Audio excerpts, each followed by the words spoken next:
Alright, so I'm going to try to do a demonstration on how to put together the folding table. First I'll do the square version, and then I'll do a bit on the round version. I think most people are going to do the square, so you can watch the first part of the video and you'll have everything you need. I just want to say what you're going to start with. It's good to have a couple of combination squares. You want to have a 1/8 of an inch pre-drill bit, a Robertson bit, and you want to have 1 3/4 screws. You want to make sure that you have your cross ties, and they should be cut to the right length. They should have the holes cut that are going to go into the outside legs, and the holes ready that are going to go into the inside legs. So you want to make sure that you flip your table upside down. I actually want to have this side of my table facing up, so I'm going to want to make sure I screw down into the bottom.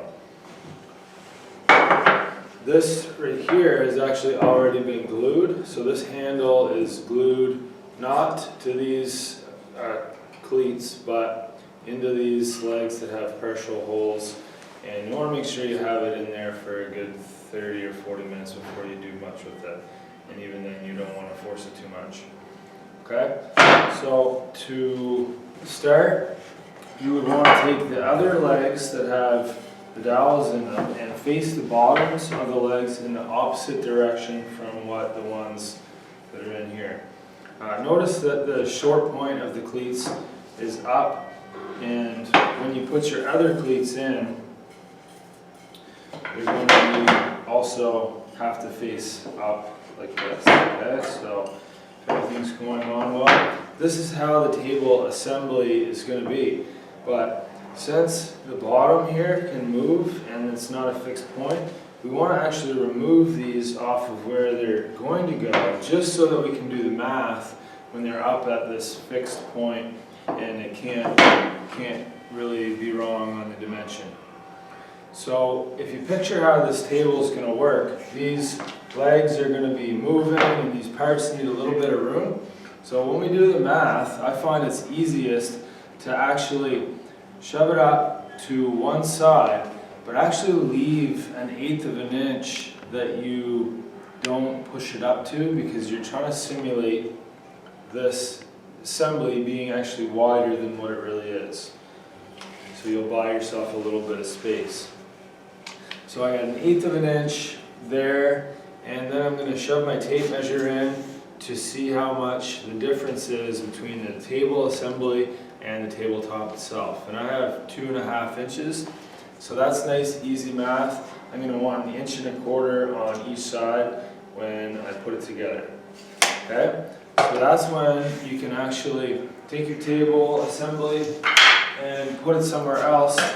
Then you'd want to set 1 1/4 inches on a combination square, so you don't have to keep on using a tape measure. And the dimension is 4 inches off of the edge, assuming that you've done the tabletop to a 21 by 21.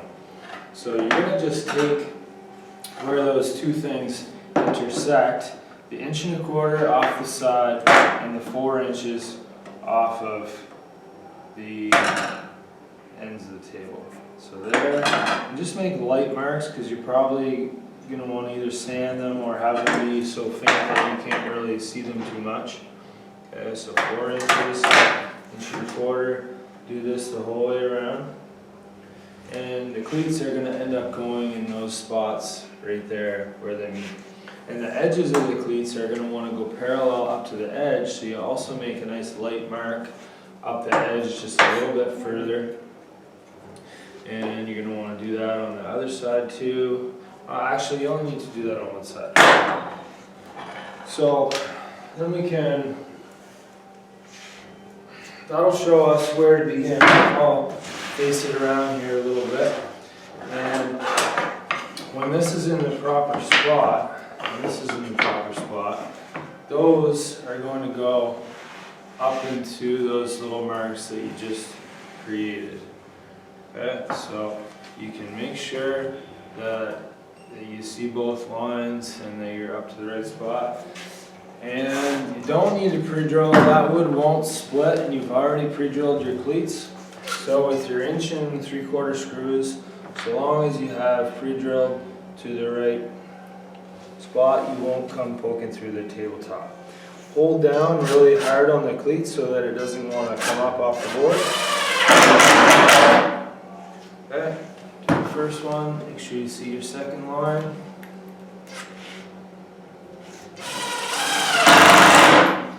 Same thing on the other side.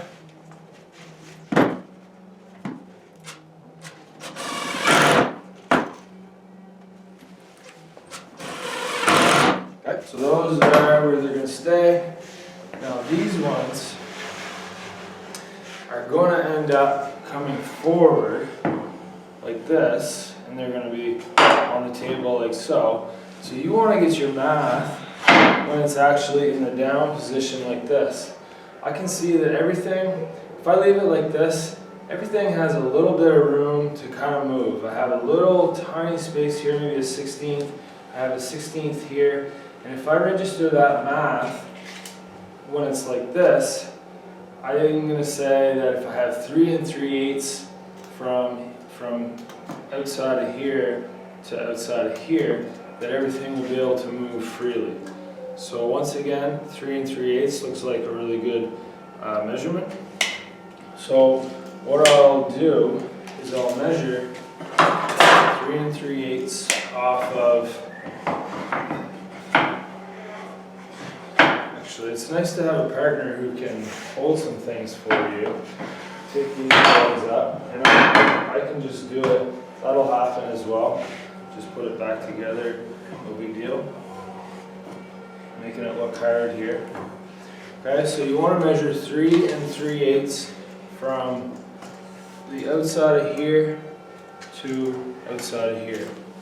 Okay, so there's 3 3/8. And you got to remember you want to be 4 inches right here. So I'll just use a tape measure since I have it in my hand.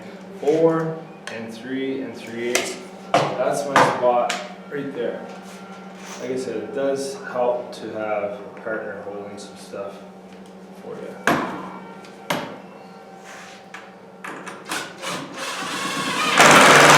I like to do the front one here and the front one here before doing the back, so I can make sure everything is folding nice. So I'll just use this to make a 4-inch mark instead of the tape measure. And then I'll get it up to that mark and 3 3/8.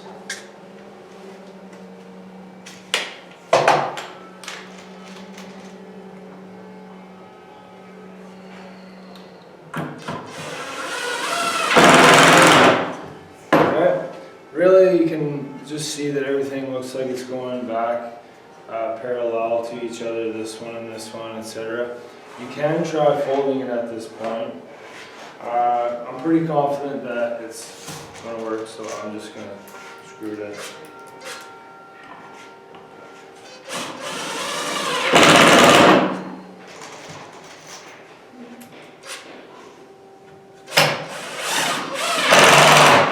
So at this time, it's not very stable because these can still come apart from each other. It's the cross ties that keep those in place. But I'm going to try to fold it up, and I don't want to tip it that way, I want to tip it this way so that those dowels will still hopefully stay in place when I can fold it. And I want to, at this point, take note of which my outside legs are going to my left side. So I like to do the outside legs first, because if you put these on the wrong sides, you won't allow the legs to actually move out the way they're supposed to. So I'll put the outside ones on first. And we measure from the table leaf here, and we get 4 inches. If you have done a good job in cutting this the right length, you just make it flush to the outside. Here's where you want to do a pre-drill, so you don't split the leg.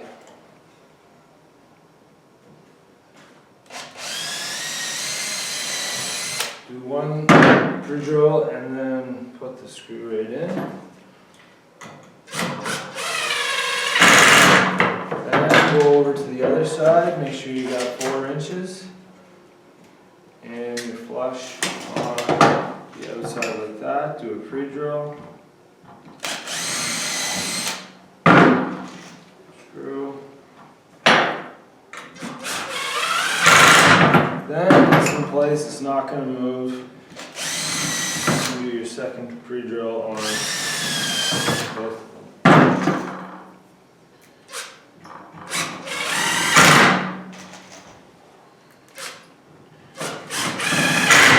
Then it's time to flip it over and do, maybe I'll show it this way, do the inside legs. And so you want, you see you only have so much space before underneath this leg comes over and rubs on here, so you kind of want to have it so that you're in the middle. You look up in there and see how much space you have and put it in the middle. It looks like this, kind of like a 16th or so away, would work well.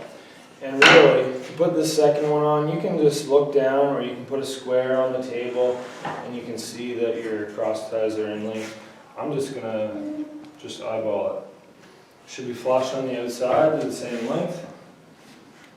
Get my space that I was talking about there earlier, that looks good. Do one pre-drill.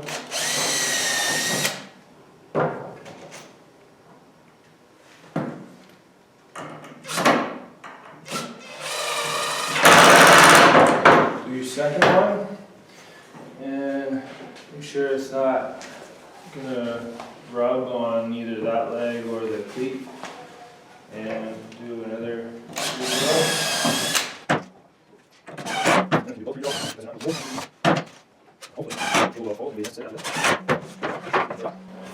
And folds together everything. And it happens that this one doesn't tip. If it did, you could sand off of some of the bottom of the legs.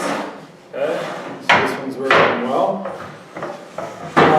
The next thing that you're going to want to do, and I do want to mention that if you're staining, you should, on your cross tie, stain and polyurethane just the back of the piece, because I would want this to be able to be have plugs put in and cut the plugs off and sand, and then, like I said, if you're staining, you should be able to now stain the whole thing when the plugs are in at this point, because you want to take a plug and put it in. I'll just demonstrate on one of the holes. Put a little bit of glue in the hole, and then you take a plug that we're going to cut ourselves, and you want to push it into that hole. Hopefully you get a nice tight fit. This one seems to be a little bit loose. Push it in, put the grain of the plug going even with the grain on this thing here, and I have to let it dry there a little bit. We'll cut it off with a little saw and chisel off the remainder, and then we'll sand it flush, and we'll be able to put some finish on it. So that's it. It's time to put the table together. Good. Alright.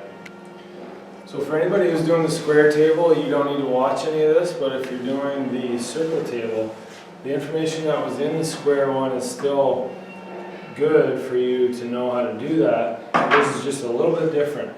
So your calculation will be just figuring out the same way what your table assembly is, and I'm going to say it's 17 inches. It's only actually 16 7/8, but if you remember before, I want to simulate that it's a little bit wider than what it really is, so that I give the parts a little bit of space to move. So I'm going to go with 17 inches. Okay? And so for yours, instead of using the edges of the table, because we don't really have good edges to use, not straight edges, you're going to use a line that goes up through the middle. So this thing is 22 inches wide, so if we went with 11 on both and made a subtle little mark, I left the bottom unfinished so you could possibly see it. But, and you want to reference a line that goes with a dowel in here, so it's a little bit hard to do. A line that goes nice and light up here so that you can sand it off after, or that you just won't see it. Okay? So I said 17 inches. So I'm just going to want to, when I get ready to fasten these, first, the outside ones get fastened first, I need to imagine that 8.5 inches this way and 8.5 inches that way, that'll show where the outsides of my legs would want to be. So, and it's actually 6 3/8 off of here. So I'm gonna just visualize roughly 6 3/8 off of here, and then I'm gonna make my 8.5. So off of here, okay, actually 8.5 is right there. So it's gonna be really tight to the edge, and 6 3/8 is right here. So those two marks, that's where my first cleat's gonna go. 8.5 over here, and 6 3/8 right here. Alright, so you would just start your assembly like that. You would put it down, you would screw these ones in, and then you would just do your same measurement here, pull it up forward, and attach it just the same way. Everything else should just be the same. Okay, that's it.